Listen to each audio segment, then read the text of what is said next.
And finally, Republican lawmakers, their inability to get things done. Here's the truth. It's harming you. And at this point, it seems like the only person in the Republican Party who has a vision, is articulating that vision, is the president himself. And you see the reaction that he gets and the crowds that show up when he speaks.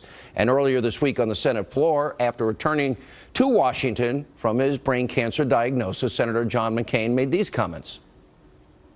I hope we can again rely on humility, on our need to cooperate, on our dependence on each other, to learn how to trust each other again, and by so doing better, serve the people who elected us. Stop listening to the bombastic loudmouths on the radio and television and the internet. To hell with them. They don't want anything done for the public good. Our incapacity is their livelihood. Incapacity? You're blaming us? That's our livelihood? Look, Senator McCain is in our thoughts and prayers. We've had a love-hate relationship for many, many years. I wish him personally a speedy recovery. But what he said, I have to disagree with. Talk radio, TV hosts, we are not, Senator, the ones to blame for your inaction and your failure in Washington.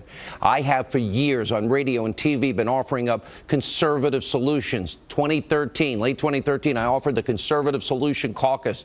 I'm constantly encouraging Republicans to adopt big ideas, solutions that help the American people in poverty, on food stamps, and out of the labor force that can't buy a house. I've talked about the penny plan for fiscal responsibility to balance our budget. I've talked about lowering taxes for all the years I've been on the air. I've talked about tax reform, repatriation of trillions of corporate American and multinational corporation dollars to build factories and manufacturing centers and build jobs in America. I've talked at length about energy independence. I've worked with energy companies to get Americans hired. I've talked about securing the border. I've talked about charter schools. I've talked about sending education back to the states. I've talked about rebuilding our military, ending stifling regulations of government, identifying, defeating radical Islam. Excuse me, Senator, I care about the country and I want solutions. I've talked about this for 4 hours a day for now 22 years on TV and radio. And when you were running, you wanted to be on my show as much